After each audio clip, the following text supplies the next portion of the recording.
son. We'll see, right, Christy?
I'm sure that sounds like the first on her agenda.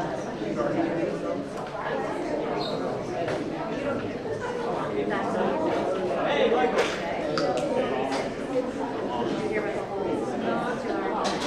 We got round table over here. Oh yeah, that was that's executed right.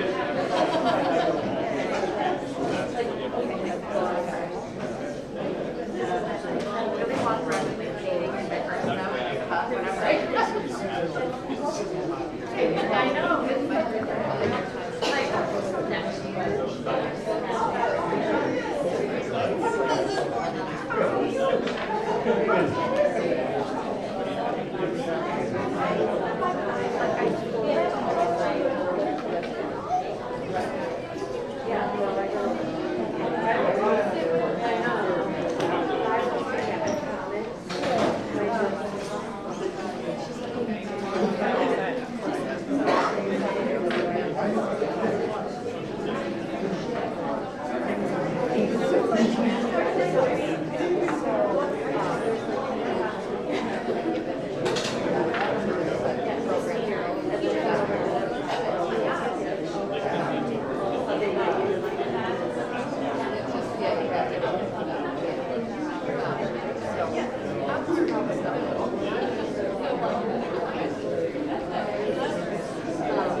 Thank you all for being here tonight on this rainy, gloomy day. We've had such wonderful weather this past week, so I guess we are bound and determined to get some miserable weather, but we appreciate you coming out. I am Christy Smith, one of the counselors in the guidance office, and I'd like to introduce the rest of the counseling team. We've got in the doorway Leanne Schneider, we've got Katie Yezzi, Katie Jablonowski, and then Becky Martino. This year we also have an intern working in our office this semester. Her name is Danielle Champion, and she may be working with some of your students as we progress through Senior year, how exciting. So, show of hands, how many families, this is your first time through the college application process?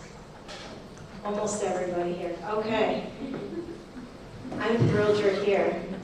This is my second time through it because I too have a senior, and just over the weekend I had to email our financial aid guru for myself because it's complicated. So hopefully we will be able to answer some questions for you along the way. Your students, if they are in English 12 or IB English, they got the same exact presentation today in English class. Our New Vision students we will be meeting with individually, so they will be getting this information in the next week or so. So don't fret, New Visions folks. Also in class today, we handed out a scholarship booklet to every single student. Ask your child for this booklet. It's got a lot of information in it that will help them throughout the year with different scholarships. And I'm going to leave some of that information to Mr. Griffiths for later tonight. But this will be a good starting point. So you have the counselors for a short time, and then we're going to turn it over to Mr. Griffiths from SUNY Broome, who's going to do the financial aid piece. We are recording the presentation, and between the recording and the slides, we hope to, if technology is in our favor, we hope to post everything to the website by the end of the week. So if you have friends or family members who can join us tonight, they can catch us hopefully online there. All right, so welcome again. If your student doesn't know who their counselor is by any chance, at this point, it's been the same of us for a few years. So Mrs. Schneider has the beginning of the alphabet, A through D, Mrs. Yazzie, E through K, I have L through O, Mrs. J has P through R, and Miss Martino has S through Z. So it's been the same for the last couple of years. Sometimes kids get confused, and that's okay. We just want to give them a helpful reminder. So there's a lot going on this year, and it's starting early, and every year it starts earlier and earlier. Kudos to some of the kids in the room who started their applications in August when Miss Martino and I were here, but everyone else is on vacation. So there's a lot of students out there ready to get the ball rolling. They want to move through this process quickly and swiftly, but there's a lot of questions. So we're going to go through some of these things tonight. The first thing that students should be aware of is that we are meeting with each and every senior individually. They will be getting a pass to come down to our office. It's a larger pass in size. It pertains to the counselor's color, so I'm pink, so my students get a pink pass. It's got a little graduation cap and gown. That's your senior interview. That's where you will be coming down, the students will be coming down to talk about their graduation plans, making sure they're on track to graduate, post-graduation plans, anything if they're going to the military, if they're looking for a job. We are going to encompass all of that in our meeting. So if students can't make that appointment, please ask them to reschedule. They don't need to come down and get on our calendars. We go through and add every single student on there. And this process takes us from now until December. So if a student misses their appointment, we got to get them back on, and get them back on, and get them back on, and they're tired of hearing from us. Google Classroom. I apologize to the kids in my classes today. I know I post a lot. My own daughter tells me all the time. But the information in our Google Classroom is important for your students to know. Whether it's college visits, whether it's job opportunities, different volunteer opportunities. It's all being posted in the Google Classroom. So parents may have daily updates, summaries, but they're not very conclusive and they don't give you all the information. Feel free to ask your student for the Google Classroom, their username and password so you can get in and see the whole thing, but everything that we're doing is posted in that Google Classroom. College visits, we have a long list of college visits. Again, it was just reposted today in our Google Classroom. We probably have had, I would think, at least 10 visits already, if not more. of colleges coming to visit our students here in the guidance office. Today we had University of Buffalo and Susquehanna University. These are institutions that are coming to recruit our students. They want to meet with our students. If your student is interested in the University of Buffalo, chances are the counselor that's coming here to meet with your student is going to be the one to read their application. It's to your student's advantage to come down, meet that individual, face to face, put a name with a face, let that counselor get to know your student a little bit more.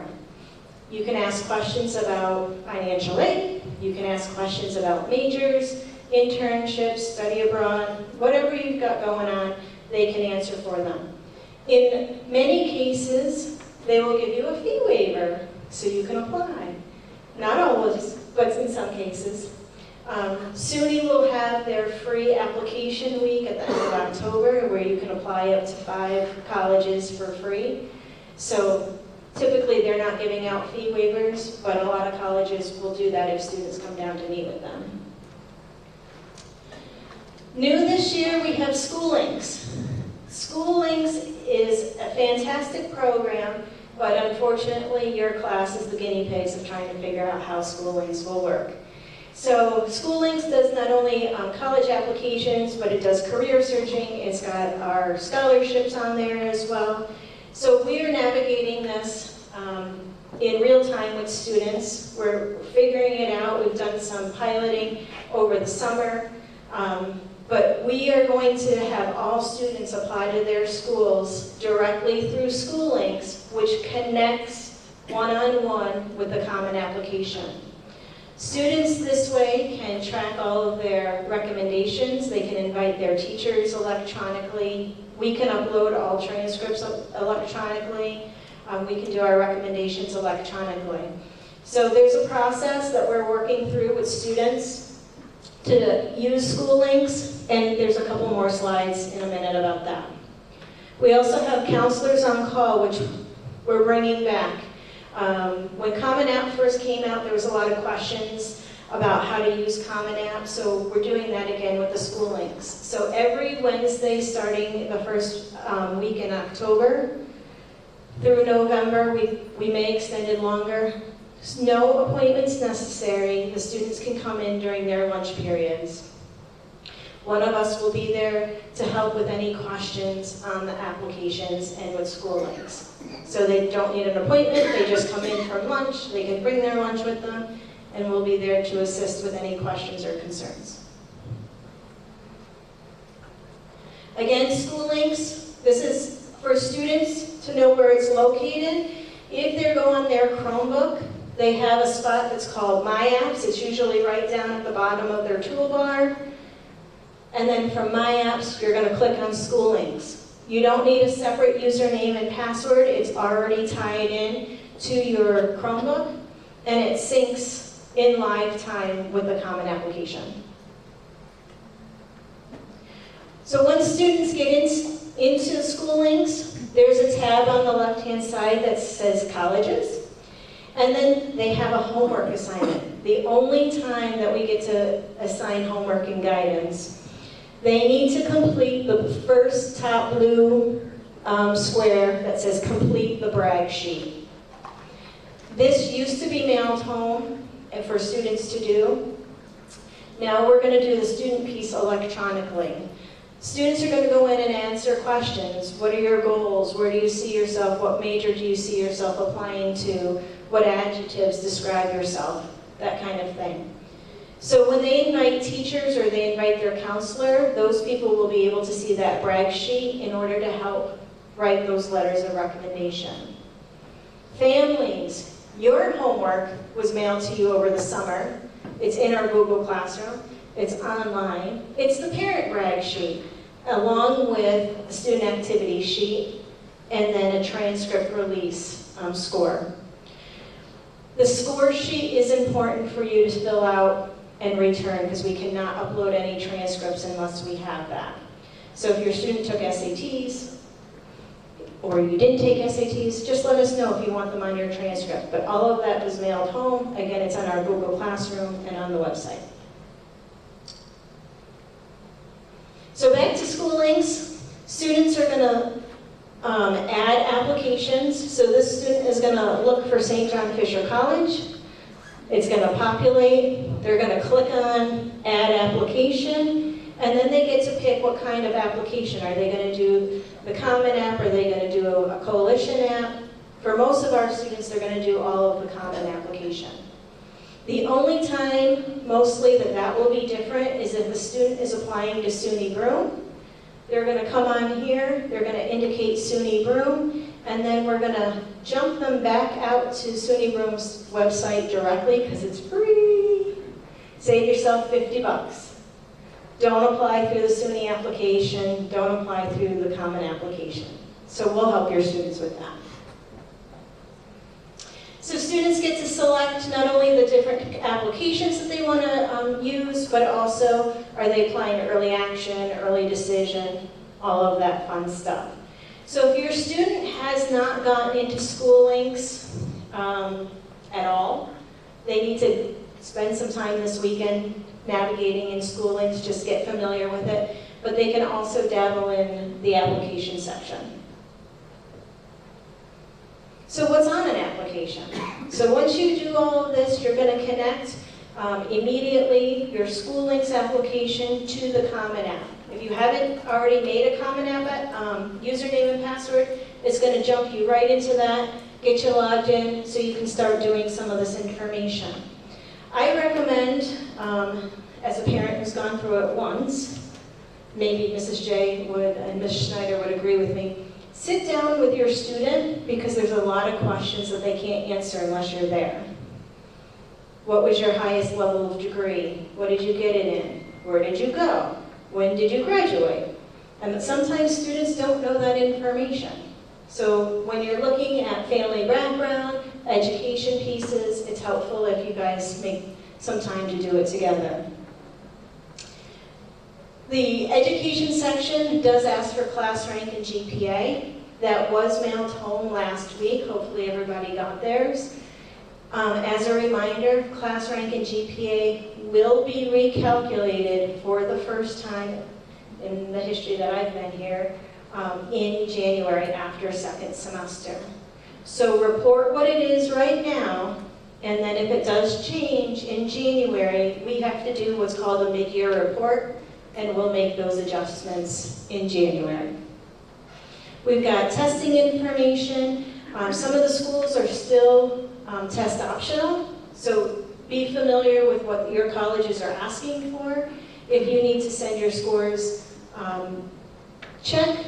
Most of the time, I'm going to use Binghamton as an example, even if you give us permission to use it, your scores on our transcript, they won't take them from our transcript, so you have to send them directly from the testing center. So every college is going to be a little bit different if you can have them, self-report or if they need to be sent directly. The activities section, you'll have an opportunity to list a lot of different activities. Some students will have way more activities than there's space for on that application, and some students may not fill up all that space, and that's okay. Prioritize the things that were most important to you. How many hours a week did you spend doing things? Are you doing it all year? Are you doing it just in the summer months? Things like that. The writing section, most classes are working on the writing section this year. We were just in all of the English classes today, and some are a little bit further ahead, but your students should be working on their essays in their English class. Again, our New Visions folks will probably be working on those in New Visions, but they can always have a Vessel teacher look it over. And then your courses and grades, of course. They want to know what classes you're taking this year, so you'll have to count up and figure out what classes you're taking. Is it a full year course? Is it a semester-based course? And some schools will require a self-reported transcript, and if you need one of those, you can come to our office and pick up a transcript from Mrs. Braun, and we can help you with what that means. Testing information. So speaking about SATs and ACTs, any students planning on taking the SATs coming up on October 5th? A few of you, okay. So be cautious of deadlines here. October 5th, November 2nd, and December 7th, SAT tests will be here. Deadlines are quickly approaching for all of those. Your October 5th and November 2nd deadlines, if you take those tests, you'll have your results back in time for early action, early decision. If you do December, you will probably make that December 15th deadline because they're rolling them out pretty fast. So just be wary of the deadlines when you need to have things turned in which test you're taking. ACT tests coming up October 26th and December 14th. Those will not be here at Vestal. We are not a testing site this year for ACT. So if you plan on taking the ACT, you may have to go to Ithaca or Binghamton to take the ACT.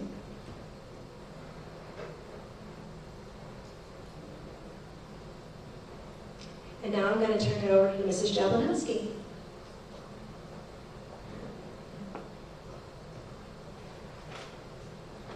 Okay, what do I have? Recommendation letters. So if your student is applying to four-year colleges, in the majority of cases, those colleges are going to require at least one teacher letter of recommendation. If they were applying to a two-year community college, like SUNY Broome, under almost all circumstances, they will not require a letter of recommendation. So if they're looking at four-year colleges,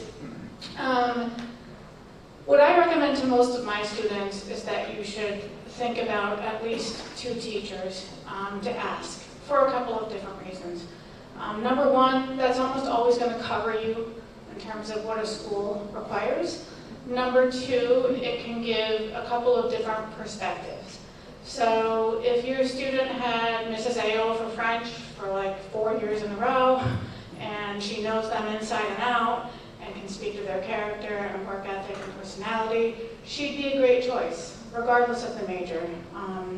But if they're going into engineering, they might want to toss in, someone from maybe the math or science department as well to speak more to that content area. So as far as letters of recommendation, students should be thinking about that now, and especially if they're considering early deadlines.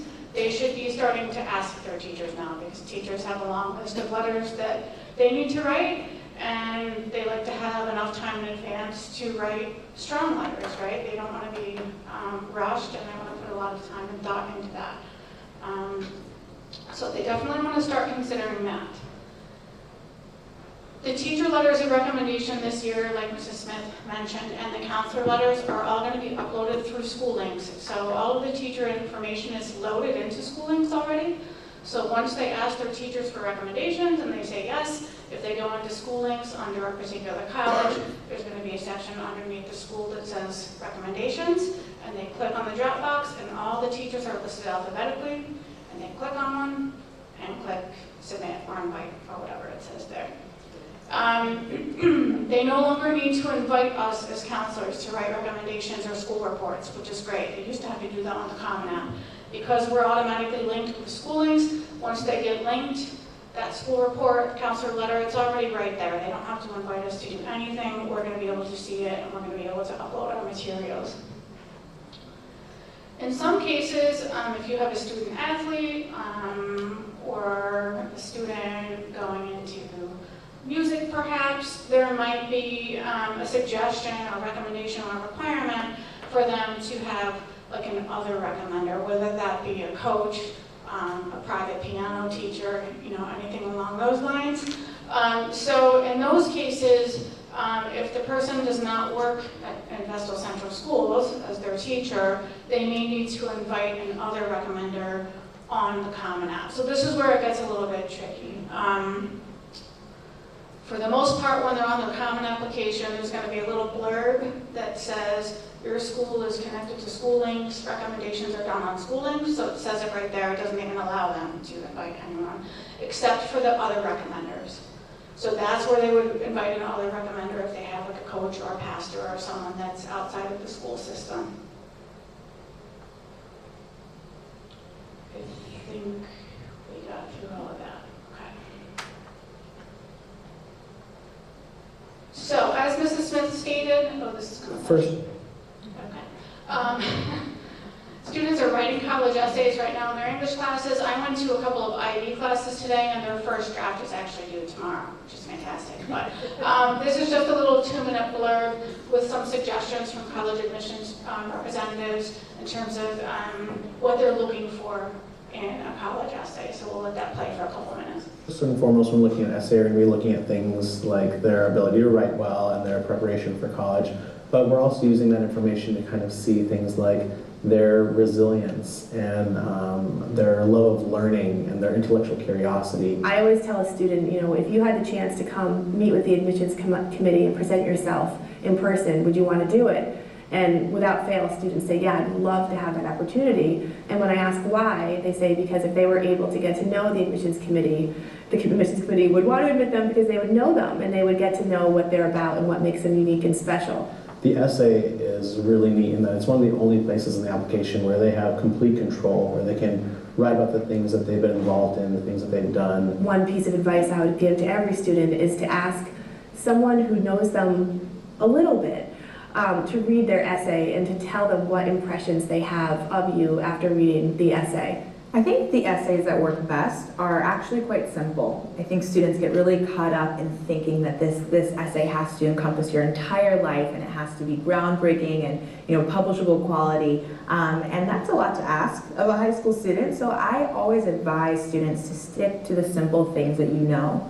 And the essays that stand out the most in my mind are about simple things, very everyday topics. I've seen some amazing essays about things like students walking their dog or even their bus ride to school. I think our hope is that if a student were to drop the essay on the floor of their high school and someone were to pick it up that didn't have your name on it, that they'd say for sure, oh, I know that this is so-and-so's essay because it speaks so much about your voice and your experiences and your perspective. I think my favorite essay that I've ever read came from a student in the Midwest, and he wrote about working at a fast food restaurant, and he wrote about how people were treating him as they went through the drive-thru and how he was treating them back.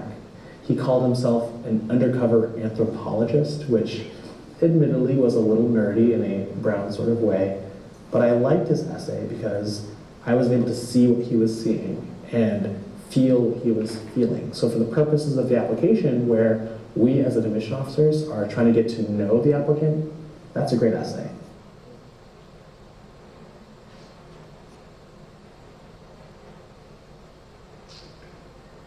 Okay, so this next slide is just giving examples from the Common Application of all the different essay prompts. So these were the prompts that were used in their English classrooms as well.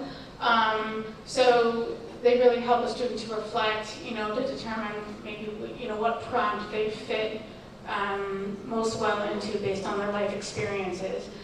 You'll see the last prompt says essentially pick a topic of your choice, which is pretty open-ended. So you can write about whatever you want, but really it should be something that's personal, specific, and it really speaks to your growth or a life experience that has changed you or made you who you are.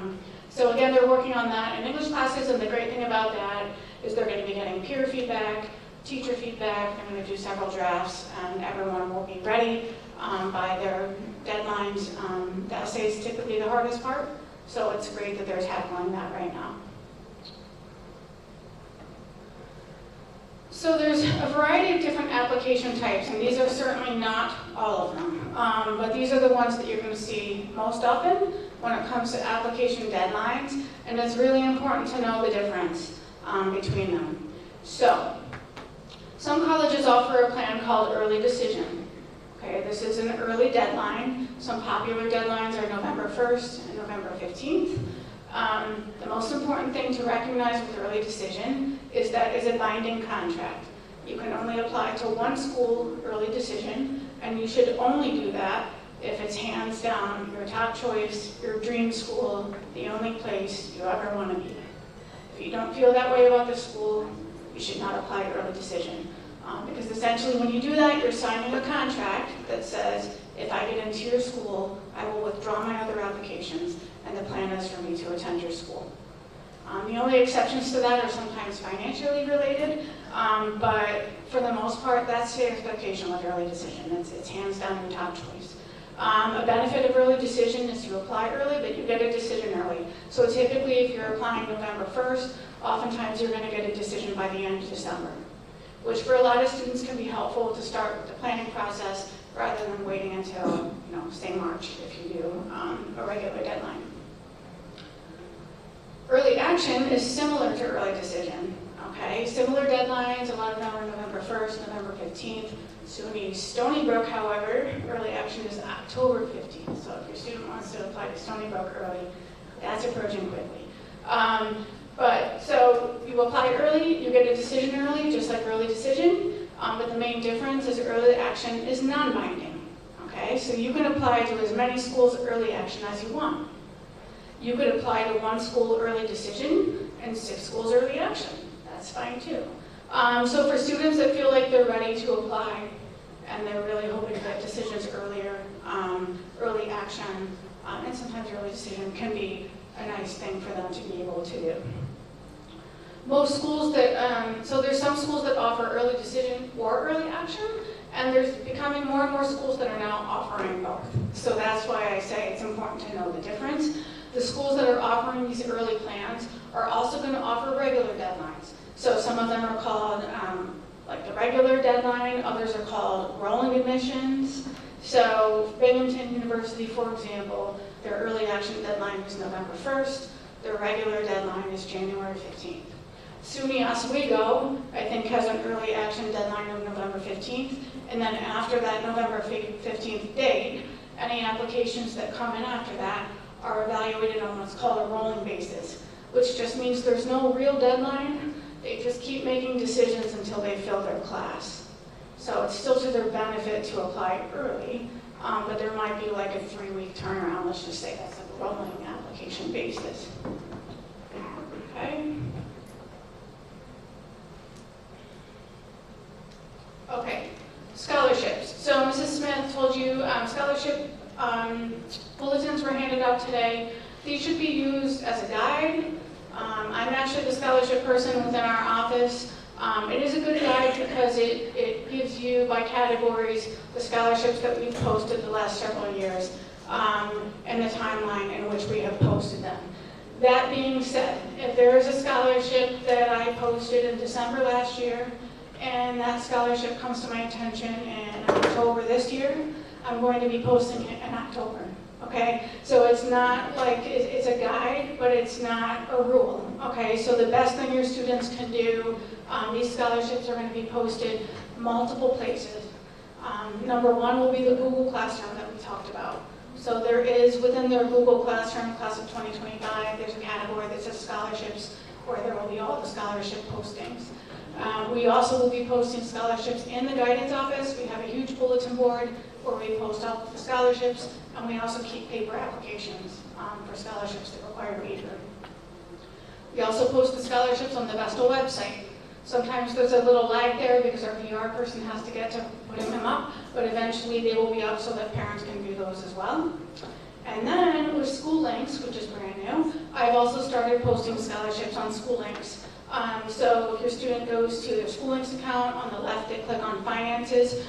What they need to do is essentially fill out a scholarship profile when they do that. So they're entering like their eligibility criteria essentially, and what School Links is supposed to do is then match them only to scholarships that they're eligible for, which is a nice feature. But they have to do that, that profile first. And School Links is also going to include some more national-based scholarships, so it'll say on the scholarship, district scholarship versus a more like national scholarship. Vestal Dollars for Scholars. I'm sure you've all heard of that. Maybe some of you have donated. This is a huge scholarship umbrella that's typically posted on March 1st. So this is an application, you do one application, but you could be eligible for up to 60 different scholarships. So we encourage all students to do the Vestal Dollars for Scholars application. What I will tell you is the students that are, and everyone can vouch for this, the students that are down applying for every scholarship they can get their hands on usually make out very well. This past year at Honors Night, which is where we give out the scholarship money, there was a student who got $30,000 from our local scholarships. That's not an over-exaggeration. 2 years prior to that, at least 2 students got $20,000. So, I mean, that's on the top of what we're giving out, but it's just an example that it's to their benefit to fill out as many scholarships as they can. It can be very helpful. So I recommend, the scholarships are trickling in now. They will continue to throughout the entire year. Come second semester, our bulletin board is going to be completely full. So most of them come out closer to second semester, but I still recommend that students either stop down to the guidance office once a week or check the Google Classroom once a week. Just make sure on a weekly basis you're checking, just to make sure you're not missing out on scholarship information. I'm going to leave the financial aid to Mr. Griffiths over there, but and he'll talk more about the different types of aid. But basically, grants and scholarships, you don't have to pay back. Loans, you do have to pay back. And he's going to go into all the specifics of that. And the FAFSA, which is the main financial aid application that everyone should fill out, needs to fill out, that makes you eligible for federal aid. So he's going to talk more about that. Just some quick things to remember. I'm not going to go over all of these, but checking newsletters. I know you're probably getting a ton of college mail. My daughter graduated last year, and I was like, oh my gosh, like, at a certain point, you don't want to read anymore of it. But if you see a newsletter coming from our office, please try to read those. They have a lot of important information in them. And a lot of times what the students might be seeing in their Google Classroom, you can now read about in a newsletter, so you're staying up to date with information. Make sure your students are turning in their reflection sheets, activity sheet, SAT, transcript release forms. We will give them extra forms during our senior meetings if they lost them or they never got them or whatever. We're giving those out. And we will remind them to turn them in before we start writing any type of letter or uploading the transcripts, because we won't do it without them. So we'll hunt them down if we need to. NCAA forms, if you have student athletes, particularly Division I or Division II level athletes, there is a process through NCAA Eligibility Center where we do have to upload transcripts into that portal. So there's going to be like a separate transcript release form for NCAA D1 and D2. We have those in our office. So again, the counselors can remind your students of that. Something else to consider. Sending transcripts from SUNY Broom, RIT, etc. And I'm going to include AP and IB in this as well. So if your student has taken fast forward classes, which are classes where you automatically get Broom credit, or Project Lead the Way, or they potentially get RIT credit, or if they've taken an AP and IB exam and got a favorable score on either of those two things. All of those things can be self-reported on the college application, on the Common App when they're applying to colleges. You should not be paying any money to have AP scores sent anywhere when they're applying to college. They should be self-reporting that on the Common Application. And on the Common Application, there's a spot for like their dual enrollment courses, like Fast Forward, where they can indicate that a course is a dual enrollment course, okay? Once they apply to colleges, they get accepted, and they determine where they want to attend, and they put in that deposit by May 1st, which is the national deposit deadline. That is when those transcripts and or AP IB scores need to be sent to the colleges. Okay, so let's say your student applies to 5 colleges, they get into Binghamton, they decide they're going to go to Binghamton, they make their deposit, they've taken 2 fast forward classes, they're going to contact SUNY Broom Registrar's Office and ask SUNY Broom to have their official SUNY Broom transcript sent to Binghamton. They're going to go on their College Board account, they got a 5 on their A-Push exam, they're going to have that score sent to SUNY Binghamton and pay a cost to do that, and then Binghamton is going to evaluate if and how they're going to grant those credits. Okay? So don't spend the money doing those things until they determine where they're attending. And then last but not least, I mean, once, when they get later in the process and they know where they're going, certain colleges might have placement tests that they need to take, orientations and such, but you'll know more about that. The college will communicate that once they make their deposits. Okay. Do we open questions for us now? quick questions before we switch over to. Okay, so I guess we're going to open this up to some quick questions before we invite Mr. Griffiths up. Does anyone have any questions?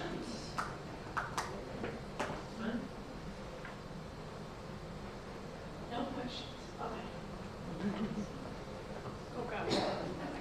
What's that? You can tell me and I'll say.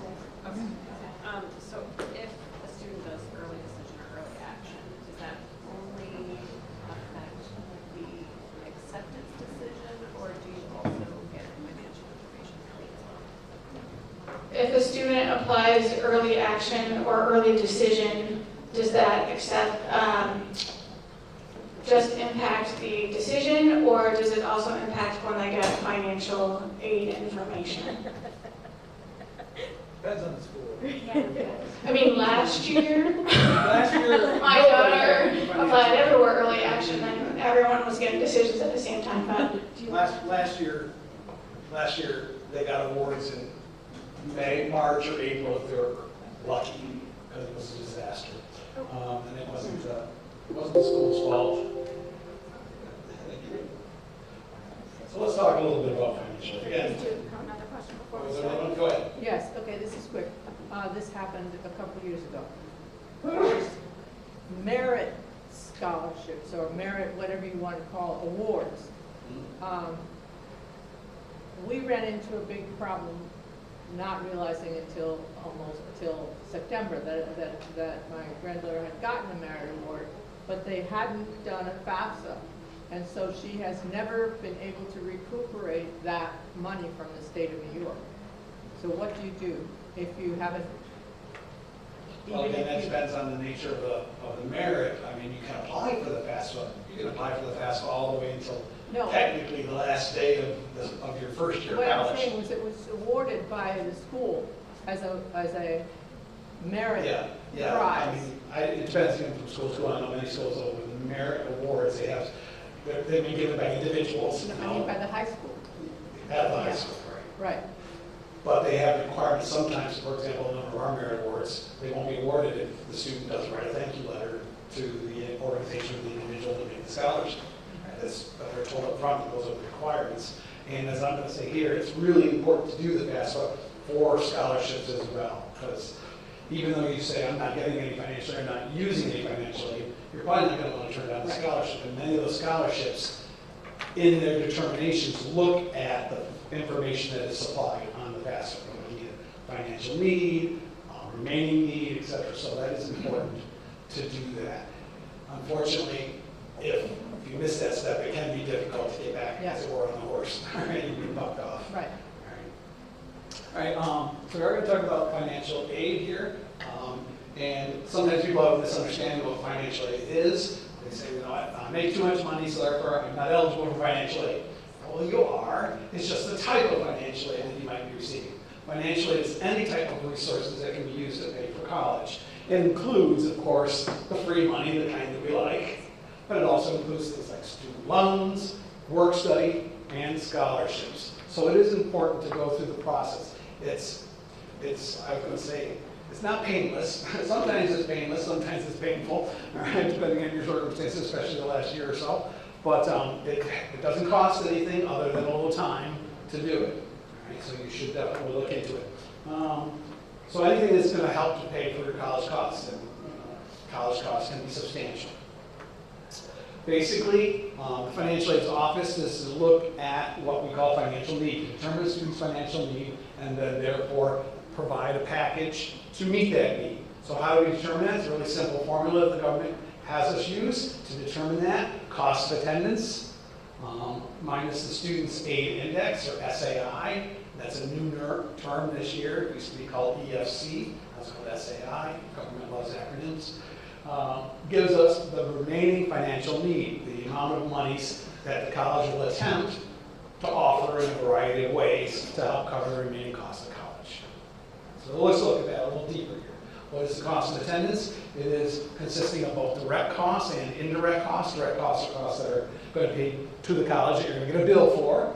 And indirect costs are other expenses of going to college that you're not getting a bill from the college for, but you need to have funds available to cover those types of expenses because they're going to arise while the student is in college. college. We combine them all together to get a cost of attendance. The government has attempted over the last few years to try to refine that definition of cost of attendance so that when you're looking at the cost of attendance from RIT and USC and Syracuse University, that there's enough similarity between them that you can compare one to the other. It used to be that each school kind of defined it their own way, and so that they can make it kind of say whatever they wanted it to say, and it was very difficult to compare. All right, but we've tried to standardize that a lot. But the actual amount, of course, of the cost of attendance is going to vary greatly depending on the school that you choose. All right, and you're going to have cost of attendance, to attend a community college, and you're going to have a cost of attendance to attend a four-year SUNY school, and then you're going to have the private schools. Right? A little different. So we've got to look at all those things, but also the resources can be different that are available from those types of schools. All right, so basically when they build the budget for the cost of attendance, the schools have to consider these 5 components. Tuition and fees. Those are direct costs. Those are going to be billed. All right? You don't have much choice. You've got to make arrangements for that so the student can start classes. Have those costs covered. Housing and food, which is, by the way, for those who went to college for years, it's called a room and board, and I guess they decided that was confusing or something, so they decided it has to be called housing and food now. So you know what it is. Whatever. That is either a direct or an indirect cost, depending on the student. Obviously, the student is living on campus in a dorm. It's a direct cost. It's going to be on your bill. And you got to pay it. But if a student is not living on campus, they're either living at home or living on their own in an apartment or something, it's an indirect cost. The college is not going to be billing that. That is up to the student to have arrangements for whether they're paying, again, rent or whatever, or whether they're living with their parents and not having to pay anything, which is the ideal situation. Books and supplies are normally an indirect cost, as most bookstores are normally not owned by the colleges. They're operated independently. At BU and at City Grove are bookstores, Barnes & Noble, right? And they have an on-campus site where students can get their books and supplies, etc. But they're basically buying them from Barnes & Noble. Right? Many students don't even do that. They order them online from other sources. There's tons of places nowadays that you can get books. You just have to be very careful before you order books that the students build a schedule, and normally once they build a schedule, there's just going to be information on there from the professors of what book they need, what edition they need. Edition is important, right? Just because this book they used last year doesn't mean this is one they're going to use this year. Right? So make sure you get all these things before you invest monies in books that you can't necessarily get back, right, if you have the wrong ones. So check that out. Transportation expenses. At Broome, we have 2 budgets for transportation, one for the students that live in our dorm, right on campus. They have a budget that allows them to go back and forth home 2 or 3 times a semester. It's built according to that. And then for our commuting students, they have actually a larger budget for transportation because their costs are actually higher because they're traveling back and forth every single day, using up gas. And we have students that come half hour, 45 minutes, an hour away, so they can use a lot of gas. So they have their own budget. But again, it's an indirect one. It's just money that they need to plan on having. It's not something the school's going to build them for. And then miscellaneous, for the school swag and all those things that students like to have during the school year. So we build those all together and come up with a cost of attendance. Now, when you get an aid offer, you'll see that cost of attendance. Don't let that number necessarily scare you. All right? It's a made-up number. And it's probably not reflective of what you're actually going to pay. So for example, at Broome, our budget next year will probably be somewhere right around $22,000. It does not cost $22,000 to go to Broome, unless you live in the dorms, and that's pretty close to that. Right? But if you're a student that's living at home, it's going to cost you about $8,000 to $9,000 for tuition fees and books for the year. But the budget's got to include transportation and living expenses and food and all those other things that are built into the budget. So what you want to look at is not necessarily so much that as where's the bottom line, what's the actual building amount that I'm going to get, what's the bill look like, what do we have to come up with now. If we need gas money, well, we've got time for that. If we need to work a job to get enough money to go back and forth to school, we can plan for that during the school year. So you put all those together and get the cost of attendance. Then from that, we're going to subtract the student aid index, and that's where the FAFSA comes in. FAFSA stands for Free Application for Federal Student Aid. It's a federal form. It is not financial aid. Right? You are not going to get any FAFSA money. It is an application to determine your eligibility for various other government programs. And we'll look at those in a moment. So sometimes students say, well, but I didn't get any money from FAFSA. Well, no, but you got money from this and this and this that was determined by filling out the FAFSA forms. It's just an information form, basically. It's looking at, it takes information from the family income, from the parents' income, and from the student's income, if we're talking about dependent students, which of course is what this audience is all about. Right? A dependent student, basically by government definition, is any student that's under the age of 24. 24 is the age of independence that the government uses, the federal government. TAP uses 34, believe it or not, but with certain restrictions. So we put those two numbers together and we come up with a student aid index, which is just an indication of how able the parent and family is able to contribute to the total cost, right? What their level of giving is, or contribution, as we would like to call it. All right, so that helps us to determine eligibility for various federal programs, which is larger sources of funds, of course. Primarily looking at aid based on need, but not totally. Right? There are other types of aid that are not need-based that you don't need to qualify for financially. You must apply each year on the FAFSA. So let's talk about that for just a minute. All right, as alluded to earlier, believe it or not, in the fall of 2020, Congress passed the FAFSA Simplification Act. That was your first warning. FAFSA Simplification Act that was going to go into effect for the 22-23 school year. About a year went by and they hadn't done anything, so they decided they couldn't make it in time for 22-23, so they asked Congress to extend it to 23-24, and so they did, and so that was the deadline, which of course they miserably failed to meet. Right? The FAFSA, over the last several years anyway, has always been released on October the 1st of the senior year of the student, so well in advance of the fall, so that we saw early decision and things like that. They were able to, on October 1st, apply for the FAFSA, within a couple of weeks, have their information, so that they can then look at those colleges that they were looking at and decide which ones they can afford or how they're going to afford them. Last year, the October 1st wasn't going to be met, so they said sometime in December, which we in the financial board all knew what that meant. That meant that we were going to be saying, Happy New Year! FAFSA was open. Right? Well, that's basically what happened. All right? They did open the FAFSA up on December 30th for 1 hour. So it was like, getting tickets to a Taylor Swift concert. And then on the 31st, it was open for 2 hours. And then over the next few weeks, they gradually expanded. So toward the end of January, it was actually now open 24/7, which is the normal way. However, as colleges were all anxiously waiting to get those first FAFSAs in January, on January 31st, when we thought we were going to get them, and this is the way the department always does it, about 6:30 at night, after we've all left for the day, right, we get the notice saying, oh, by the way, it's not going to be actually distributed to colleges until sometime in March. We're going to take the applications, but we're not going to send them to the schools. So this year we got pushed way back. This year, Congress got a lot of hearings, and we got all over the Department of Education saying, you need to have the FAFSA working on time this year. Yes, we will do that. And then they changed their mind. All right? So this year is not going to technically be available to October the 1st. What they are saying they're going to do is that they've asked for some volunteers, some major universities to volunteer to be the guinea pigs, and to select some of their students and let their students be the guinea pigs, and put out a batch of a few hundred FAFSAs. And bring them in and process them and see if it works.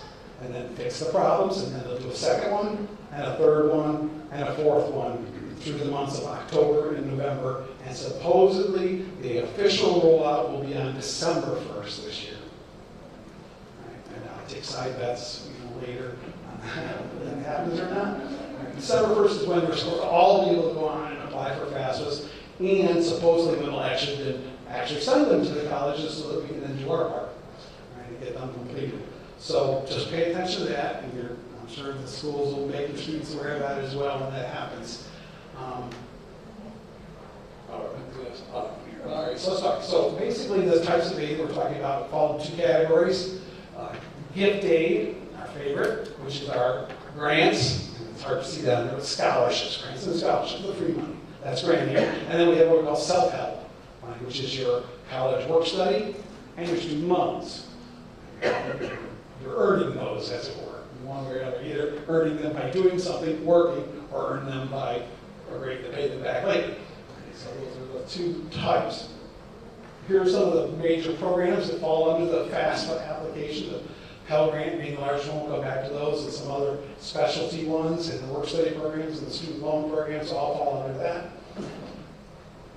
All right, so Pell Grant. Pell Grant is a grant, which is free money for education that is not repaid based on income, family size, assets, all that information that's accumulated in the FAFSA.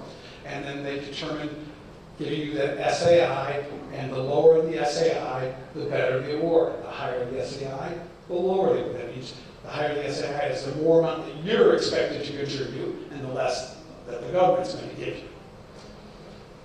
You apply for it by going to studentaid.gov. This is an important website. You're going to use this for a lot. Studentaid.gov is the one-stop shop for all things federal.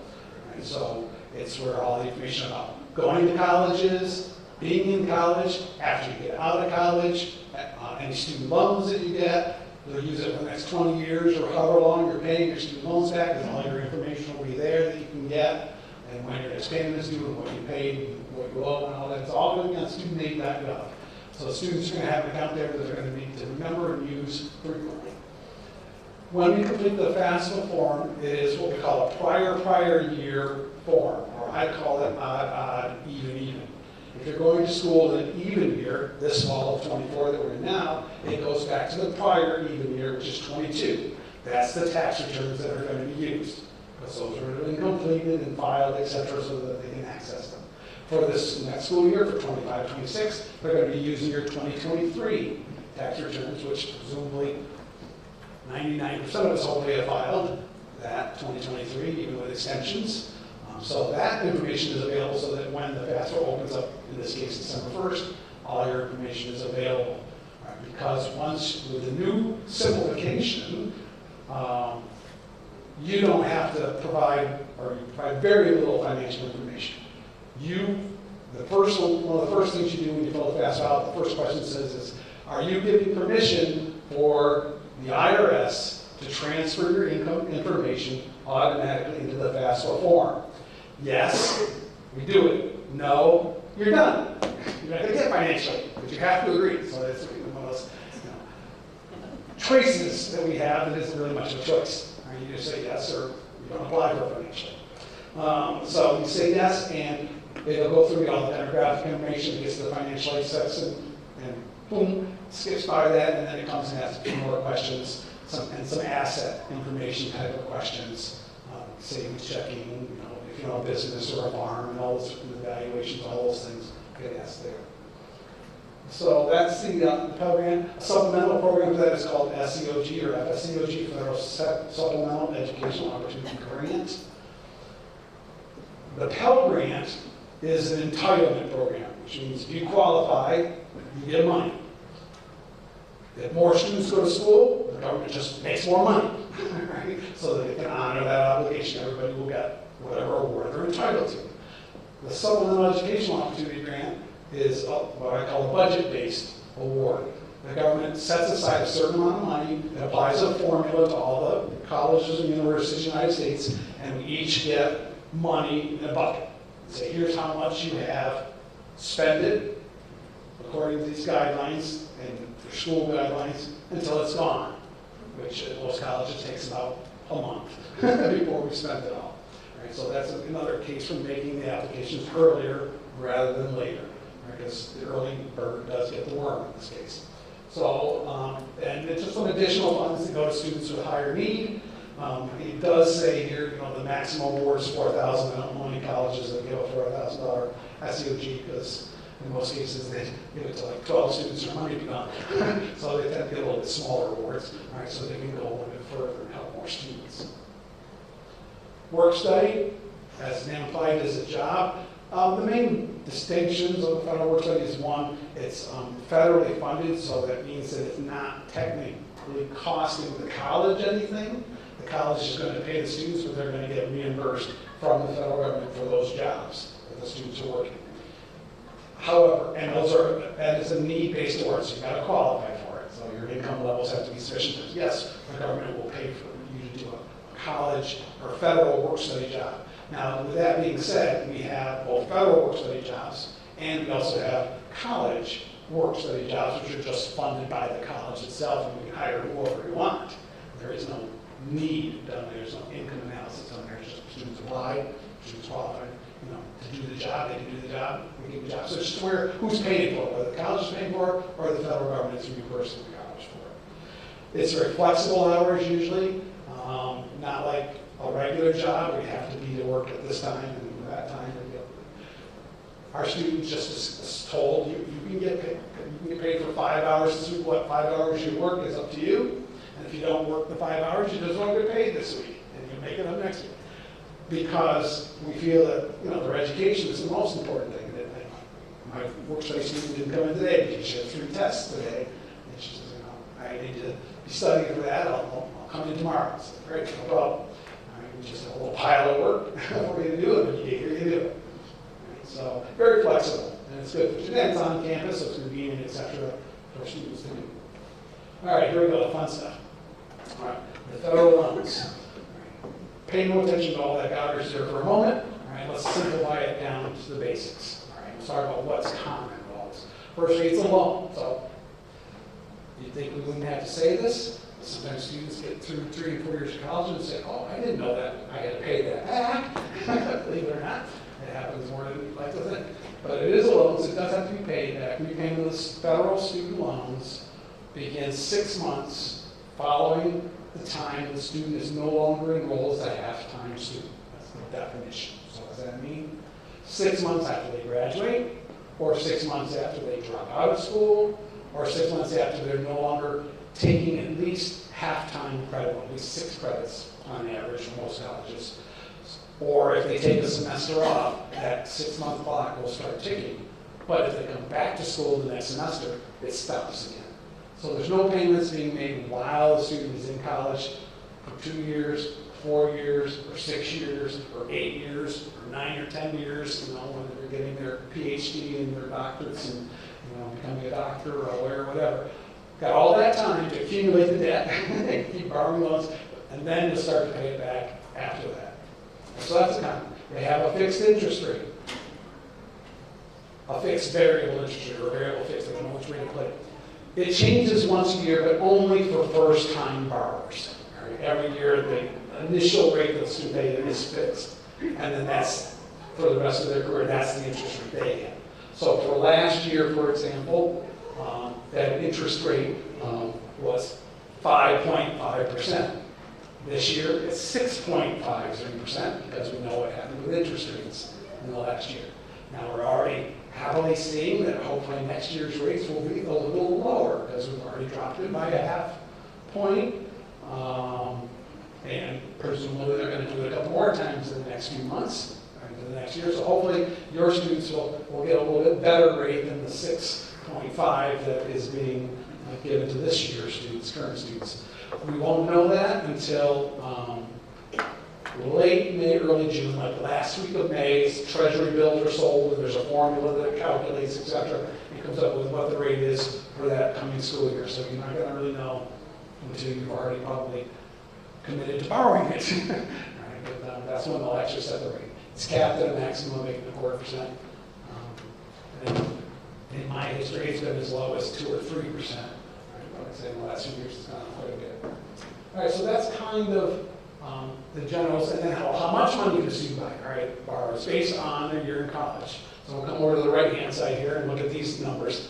Freshmen can borrow up to $5,500 per school year, for 1 year. So that will come half in the fall, half in the spring. Once they become a sophomore, that is 30 credits or more, that increases by $1,000 to $6,500 for the year.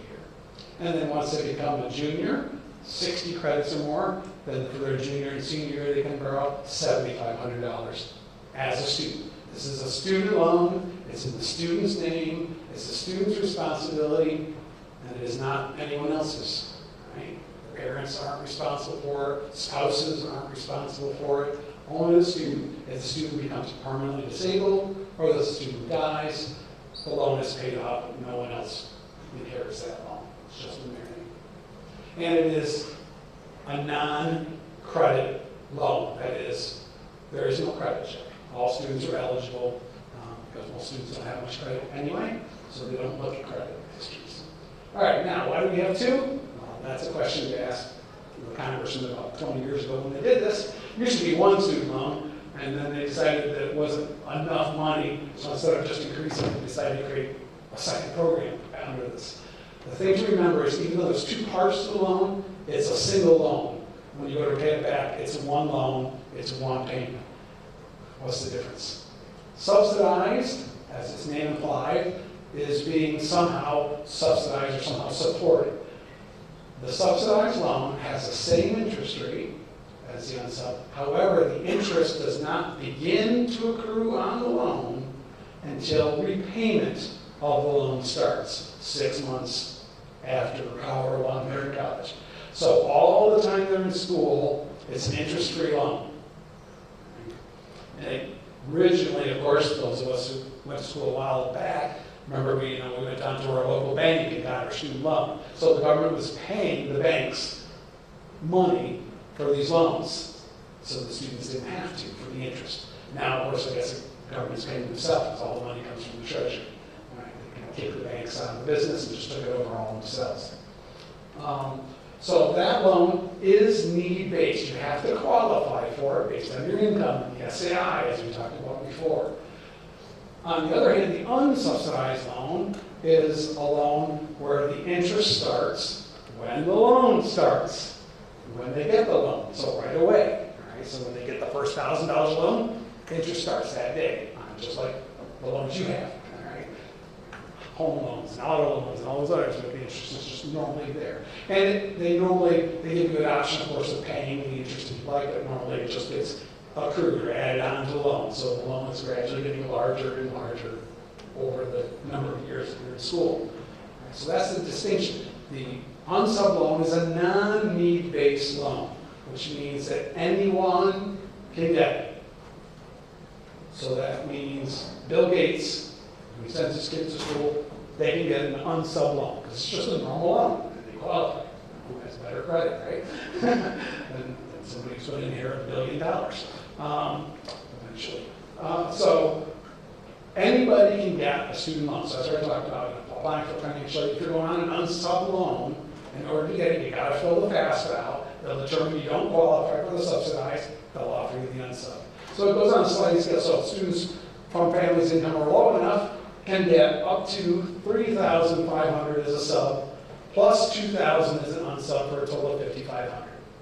So students make a little bit more money. Oh, they may only qualify for $2,000 of subsidized. The other $3,500 is unsubsidized, a total of $5,500. Bill Gates or Elon Musk or anybody of those, Mr. Forbes, who I guess is not leaving all his money to his kids or something, he said, get zero subsidized and $5,500 all unsubsidized. So it's just a sliding scale. Now, it's not something you have to worry about, because when the college calculates it, looking at your cost of attendance and your eligibility, et cetera, they'll say, here's how much you can get subsidized, here's how much you can get unsubsidized. Then you can choose to either accept or decline. The loans are always optional. Schools are supposed to make that clear when they put the aid offer out there, that just because there's a number there doesn't mean you have to take it. Right? If you've got other methods of doing so, or if you don't need it, many of our students at community college level don't need the student loans because they get enough grants and other scholarships to cover their cost. And if they can avoid the loans, we tell them they should certainly do so. But we have to offer them to them if they want. So that's kind of the loans, how that goes. And there's a lot more to it. That's the simplified version. All right. Okay, so we're talking here. I'm going to get a smile on my face when I see this one. All right. So let's say we're talking we're talking a community college or a SUNY school, you know, we have some very good schools in New York State and they're relatively inexpensive to go to. And with tuition and fees, maybe, especially if you're living at home, they only cost $8,000 and $10,000. So they get $7,000 in the Pell Grant. They get another $4,000 or $5,000 in the TAP, which we'll talk about later on. They get $2,000 or $3,000 in scholarships. They're covered. They got enough money to pay for their college education. Right? They got $17,000 potentially, roughly, of aid that they could get in just regular federal and state aid, not including scholarships, which covers some colleges. But now, let's say we're not going to a SUNY school, we're going to Syracuse University, or we're going to Notre Dame, or we're going to USC, where the cost of tuition and fees, etc., is $50,000 or $60,000. We got a problem. Hey, the student can only get about 17, no matter where they're going. They don't care what college they're going to. That's the amount, maximum amount of aid that's available. So guess who has to come for the rest of it? The parents. So we have the parents' loan. Also falls under the federal financial aid program. Federal loans are for parents of dependent students. You can borrow up to the total cost of attendance, less than the other aid you've got. So if the cost of attendance is $70,000 at NYU, and you get $20,000 of aid, you can borrow the remaining $50,000, potentially. It is a credit-based loan. They are going to check credit for negative credit history, and you can be denied a Parent Plus loan. So the student loan, you can't deny, with one exception, if they've had, a student has a student loan previously that they defaulted on and did not pay back, they won't give them another. But for most students, it's the first time they're getting it, so it's not an issue. So looking for adverse credit history, it has an interest rate that's substantially more than the students, right? It was 8%, and then this year it's 9%. Hopefully it'll go back down again, as I say, next year. Also will be determined, in early June for next year. If a parent applies, the first thing they do when they go to studentaid.gov, I talked about that website, there's a parent tab there where the parent loan is. They put in their demographics, etc. The first thing it does is does a credit check and tells you, yes, you can use this program, or no, you can't. Right? Then you can go on from there and apply for however much you want. They don't even ask you how much you're borrowing. They determine right away whether they're going to give you a loan or not give you a loan. And then I guess they figure it's up to you to figure out how much you think you can pay back eventually. But then you will fill that out. If you are not approved, you have three choices. You can either ask for appeal, say you didn't look my credit up right, or my credit history bad. You need to look a little deeper. There was extenuating circumstances, etc., or the agency was wrong, and we just corrected it with the credit bureau. And sometimes I've seen those go through on the second try. Secondly, you can get a cosigner. All right, somebody whose credit's a little bit stronger, and will co-sign on the loan. And third, you can say, no, I'm not going to do either of those. I don't want the parent loan. And in that case, the student becomes eligible to borrow an additional $4,000 for the year on their unsub loan, which is actually the amount that independent students can borrow. I said $5,500. Independent students over 24 can borrow $9,500. So they become like an independent student because their parent couldn't borrow. Now, if they're a couple $1,000s a short semester, $4,000 help. If they needed that $50,000, well, $4,000 isn't going to go very far. So then you may need to change your plans or where you might get to. All right, so that's kind of how the parent loan works. Again, a parent loan can be taken by the mother, a father, or a step-parent. All right? It cannot be taken by grandparents or anyone else. It's strictly direct parent. Scholarships, we talked about a little bit. There's many sources for scholarships. We have a very generous source right here at the school. Many of our schools in this area are good because people have generously given a lot of money, and our schools are not that large.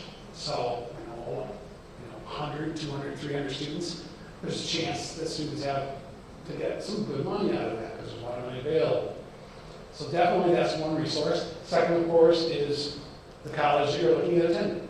Right? To And of course, the more expensive the college tends to be the larger the scholarships they have available, right? Or larger the endowments. You know, like at SUNY Groom, we have a few $1 million that we can get on scholarships. Syracuse, they give out tens of millions of dollars, and hundreds of millions of dollars in some cases. So they just got more money to get out. So check with them. For most colleges, you're talking about January, February, March is the window that these scholarship applications are available. And then sometime at the end of March or early April, they'll shut them down and then decide who they're going to give them to. Right? And do the work. So you got to meet those deadlines. And they have scholarships for new students and they have scholarships for returning students. So check that out and be sure that you don't miss the deadline. And if your student doesn't know which college they're going to, it doesn't hurt to apply for applicants for scholarships at 2 or 3 colleges. You only take the one that you end up attending. So do that. More and more colleges have gone the route that we have at Broome and they have at BU, which is a single application. Now, we talked about all the scholarships that they have here. Unfortunately, they're coming from so many different sources. You have to apply for each one. Right? It's a separate application. For the college, you apply on one application. So about an hour to complete the whole thing, and you're automatically considered for the hundreds of different scholarships that we have. We have algorithms things we run, and it picks out students because some of our scholarships are nursing students, and some are for women, and some are people that live in Delaware County, or some of them are people that went to Seton Catholic High School. And we have one for Seton Catholic, Johnson City, and UE.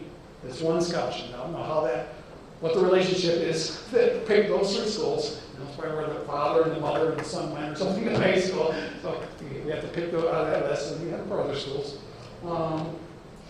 And of course, we got a lot of dollars for scholars and those sort of things. So check those out. And then, of course, there's private scholarships. Word of warning. When your student starts looking at colleges, they probably should create a new email account, or a new fake email account, a Yahoo account, or an account, because they are going to get bombarded with emails. You know how it is. You're sitting talking to your wife. So, I think we really need to go to a washing machine. Then you go to your computer. There's 100 ads there for a washing machine. So they're talking about your email. Big Brother's listening or something. But you're going to get a lot of junk, and you're going to get a lot of spam. And one of the things you're going to see a lot of are, we guarantee you we can get you college scholarship money. All you got to do is send us a check for $50 and we'll search and find scholarships for you. And you can say, I hear $50, so that's probably less. You'll hear from them. So don't ever do that. Never, ever, ever, never pay for a scholarship. They're always supposed to be free. Here's a couple of websites, and there's some others. fastweb.gov or .com and studentaid.gov. That should sound familiar. The government's website has it too. A search engine. You put in all your information about the program, major, and if you got blue eyes, or you're 5'2.5", right? And they search through all of it and say, okay, here's 7 different scholarships that you might be eligible for. The reason why you want to use things like this is because they've checked all these scholarships and been fully vetted. They know they're legitimate. Nobody's going to get ripped off by applying, or they're not going to get their information, their private information stolen or sold by using these websites. So check those. Also check around for local ones. Look at your employer. Look at your student's employer. McDonald's has a number of scholarships for their employees, and certain other employers locally do. The various service organizations, Kiwanis and the Rotary, different things like that have volunteer firemen people. There are scholarships specifically for them. Your credit unions have scholarships for your students. Check around, find out where they are. Talk to your friends who have kids that are older and say, where did you find money? Right? And a little secret places to go look, because scholarships, of course, are the best money possible. All right, and then state. We live in a generous state when it comes to higher education. It tries to support it fairly well and has its own program of state aid, which is the New York State TAP program, Tuition Assistance Program. TAP is for students who live for at least a year or graduate from a New York State high school that are attending a New York State college or university. So it's a good second source of grant money, free money, that's not repaid, but of course, it won't do you any good if your kid's going to Penn State. That's not in New York. They have to go to New York school. All right, but it is a very generous program. This is what the page looks like. New York State is one of the few states right now that do also have a program for under the DREAM Act. All right, so they will fund tuition for students that don't have a citizenship status. The federal government does not. You have to be a citizen or eligible non-citizen to get Pell Grants and student loans and all those things. All right, and there's their website, hask.newyork.gov. However, when you're filling the FAFSA form out, and you get to the end of the FAFSA and you submit it, and you get the congratulations page with the little hot air balloons on it, you're finished, and now you've done your FAFSA, it'll say, would you like to apply for your state aid? And since it knows that your kids said that they graduated from a New York high school, and they listed at least one New York State college, and they're on the FAFSA, you can put up to 20 different schools on the FAFSA. You don't know where you're going yet, you can list 20. And if you have more than that, you wait about a week, and then you go back in and you delete a few and put some more in. The ones that you put in there in the first place have already gotten it, so it's not going to take it away from them, just makes up space to add some more colleges. But it says, would you like to apply for that? So you can apply for New York State school, it'll automatically take you to the TAP application, just keep on going, another 10 minutes or so, and you're done with that one. All right, and you apply for the state aid. Now, the only few distinctions. The FAFSA looks at adjusted gross income. The New York State TAP does not, just because New York always has to do things differently. It looks at New York State taxable income, which is line 37 on the IT 201 tax form. It's after some deductions you can take from your gross income. So it just looks at slightly different number, a little lower. It also looks at the prior year. So it goes back 2 years. It uses the same year as the FAFSA does. It agreed to do that. To cooperate. And it is also agreed, even though they are normally open on October 1st as well, they've agreed this year to wait until December 1st as well, because you really should do the FAFSA first and the TAP second, because they import a lot of information from the FAFSA into the TAP for you. So it's best to wait. Last year they let them do it early and it was a disaster. Didn't work well for the kids. Now, a little different on the TAP. TAP is a tuition-only scholarship, so only pay tuition up to $5,665 per year, which, if you know of a college that charges less than that a year, good luck, but they will only pay the tuition. Like, technically, our tuition this year is $5,664, so it rounds off nice and neat. So we can't get that extra dollar, because it will only pay the tuition cost. Right now, so it won't pay for fees, won't pay for books, won't pay for room and board. The federal programs all will cover the other expenses as well if you have enough. TAP is tuition. And then the last one is Excelsior. This came out in fall 2017. If you watch television at all, the summer of 2017, about every 6.5 minutes, there was a commercial about free college, and kids waving signs around, go to New York, wonderful, free college. Lies. It's not free college. It is a scholarship program. It is a tuition scholarship program only, just like the TAP.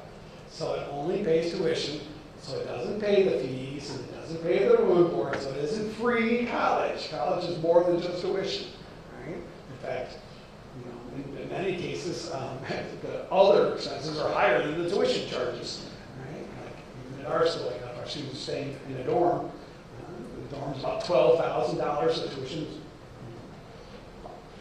$5,600 total, right? Actually, our room board, I think it's actually more like $14,000 now. Those have gone up a lot in the last few years. But it is for New York State residents attending New York State SUNY schools, the 64 campuses of SUNY and CUNY, City University of New York, and some select private schools. Cornell happens to be one of them, at least I think they still are. They can participate voluntarily. The SUNY schools, we don't have an option. Because if we did, it might be a different result. but we have to participate in it. And you must, and there's a lot of rules. It's like walking a high wire with no net, right? If you make a mistake and you fall off, you're done, right? You've lost it. So we'll just kind of quickly hit some of them. Students must be full-time. Students must complete 30 credits per year, which is more than full-time. Because full-time for most colleges is 12 credits a semester, and 12 and 12 is 24, not 30. So they gotta really be more than full-time. Doesn't pay for remedial courses. Doesn't pay for summer or winter courses, only fall and spring. 30 credits per year, 60 credits in the second year, 90, 120 to keep getting the scholarship. You must complete a 2-year program in 2 years. You must complete a 4-year program in 4 years. And it seems like that kind of makes sense, but if you look at statistics, you'll find that the majority of students no longer complete college in 2 or 4 years. For a variety of reasons. One of them is that many of the students are older, have kids, and jobs, and et cetera, and can't necessarily finish in 2 or 4 years, especially as more and more specialty programs come out that are longer, like, I said 60 credits for an associate's. We have programs that are 60 credits, we also have programs that are 66 and 72 credits. So those are even harder to finish in 2 years, the specialties, the medical programs, et cetera. It's the last dollar in the scholarship. So what that means is this: you take the tuition, let's say it's $6,000, you subtract what you get from Pell, let's say $3,000, so now you're down $3,000. Then you subtract what you get from TAP, let's say you get $2,000, so now down to $1,000. And then you get a scholarship for $1,000, and now you're down to $0. And Excelsior will pay $0.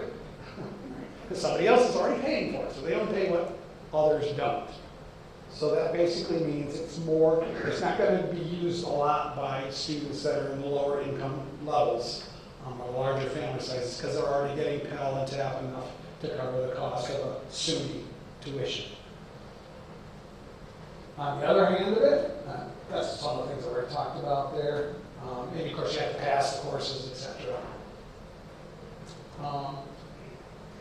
You also agree that if you receive this scholarship, you will, after you graduate, with your associates, your bachelor's, your master's, or however long, whenever you finish, that after that time, you'll agree to live and work in New York State for a period of time equal to the amount of time you receive the scholarship for. So if you got for 2 years, or you got for 4 years, you must do it. For 2 years or 4 years, stay and pay your taxes for those 4 years. Otherwise, it becomes like, one of the big movies that are out there now, Transformers, robots in disguise, This scholarship morphs into, I don't know if it's one of the good Transformers or the bad Transformers, it morphs into a loan. And you pay it back. All right? They'll give you up to 10 years, they'll charge 0% interest, that's very generous of them, but you have to give the money back because you didn't meet the post-separation residency requirement. So when the student applies for the scholarship and is determined eligible, they're going to get a contract sent to them. It's a contract. And it's saying, I understand this and this and this and this and this, and I'm signing my life away saying I'm going to do this. So read it. Because if you violate it in any term, you violate the contract and you're out of the program. So just be really, really careful. I'm not saying that it doesn't have its values, but it's a very, very picky program. And it has some restrictions. I said, firstly, if you make $50,000, $60,000, $70,000, you're probably not going to use the Excelsior because you're getting enough from the federal and state programs that's going to cover your tuition. There's an upper income limit. When the program came out in the fall of 2017, it was $100,000 of adjusted gross income. They can't even use the same number TAP uses. They got to go back to adjusted gross income. $100,000 the first year. The second year went up to $110,000. The third year, and this is all under Governor Cuomo, this was his baby, went up to $125,000 in the third year. And then there's going to be a cost of living adjustment each year thereafter. So after the third year, they proposed the cost of living, and this legislature said no. And the next year, the legislature said no. And the next year, it said, and you get the hint, that it is still $125,000 and no real indication it's ever going to change. It never gets anywhere in the budget. All right, so that's how that one goes. So it's really kind of fits those people that make that $80,000 to $125,000 that normally wouldn't have gotten scholarship aid because they made too much for the Pell. The TAP cutoff used to be $80,000 until just this last spring. The budget legislature actually voted more money in and said they could make up to $125,000, same as this, right, for TAP, to get the minimum TAP award, which is $1,000. So it's for those people that were not getting a lot of money before, and now they can get some tuition money. And once you're over 125, you're pretty much out of the picture for any of those types of agreements. All right, so how do we apply? Student aid, that guy mentioned that. Here's the important thing to remember. When you're getting ready to do that, you go to studentaid.gov. The first thing you want to do is have the student make an FSA ID, or Federal Student Aid ID. That's a sign-in and a password. Everything they're going to do now is on the computer. It's going to be signed electronically. So the student has to not have an ID. Along with the student, there needs to be IDs for the contributors. Those are the people whose income information is going to be going on these forms. So it's going to be the parent. Right? So the parent also has to have an FSA ID and set one up. Now your FSA ID is good presumably forever until they change the programs. So you can use it not only for this student, but for any of your future students. You can use your same FSA ID. Just each student will have to have their own FSA ID to sign everything electronically. So who's a contributor? Since we don't live in the time of Ozzie and Harriet, with standard, 2.2 kids and all that sort of thing, it is first we determine if the parents are no longer married to each other, right, the natural parents. We look at the income of the parent that provides more than 50% of support for that student. That's the government's new definition. That's new this year. It used to be just who they live with. Now, as you know, it's who provides more than 50% of the support, which leads to all kinds of interesting discussions. How do you determine that? But anyway. And then it looks, once it picks a parent, then it looks at that parent-family unit. Who's living with that parent, including if there's another spouse now. All right? So a step-parent. So it's going to use the parent that they've chosen plus that spouse. So it can be father, mother, father, stepfather, stepmother, mother, stepfather, father, father, mother, and mother. If they're legally married, which is going to be in New York State, all of those are the family and those incomes they use. We get in the arguments a lot of times with parents like, but we weren't married in 2024 or 2023 when the taxes were filed, but you are now, so now you have to combine the two incomes. Right? On the other hand, if you were married in 2023 but you're not anymore, we get to split the income and only report the income of the parent that's providing more than 50% support. So it kind of works both ways. And so that's kind of just things to look for. This is the studentaid.gov website that I talked about. And you can see there's stuff considering school, in school, there's your parent tab for your parent loan, and in repayment. So it's all on this website. It's a good website. Sometimes it's a little hard to find things because it's quite large, a lot of pages, but it's all there. All right, and that's it. Now, with all that being said, thank you for your attention. And I will certainly have to answer questions that you have either now or after we break up. If you have questions or concerns or problems with doing the FAFSA, you have resources. You have resources here. Students can get help with guidance. We have resources sometimes from the college that you're going into, depending on how big the college is and how many people they have available to help you. And you have us. Right? We answer questions and help students with filling out FAFSA even if they're not attending SUNY room, right? Because we are a community school, a community resource. So we're going to help answer questions if we can, or get you the answers, give you assistance with that as well. So take advantage of those resources, and we're happy to do so. My staff is well trained, and they can help you probably with 99% of the questions that you have, or if not, I can, or if I can't, then probably nobody can. But we'll ask the government, they probably won't know. That's true. It's true. I mean, we call them all the time with questions, and they're like, oh, we haven't figured that out yet. So I guess it's punt. You do your best, right? And try to get the best answers. All right. Thank you again for your attention, and turn it over to Kate. Kristen. Thank you very much. Very informative. Always something new each and every year that we have financial aid. Never change. If there's any other questions, the counselors will be here for a few minutes. Mr. Griffiths will be here. I also did want to point out Visions Bank, our school branch, has a table outside with some information on loans and all of that fun stuff that you can feel free to visit. But thank you for coming, and again, we really appreciate your time. On the tables, there are salmon-colored evaluations. If you could take some time to fill out that evaluation and just leave it right up front, that would be fantastic. Thank you.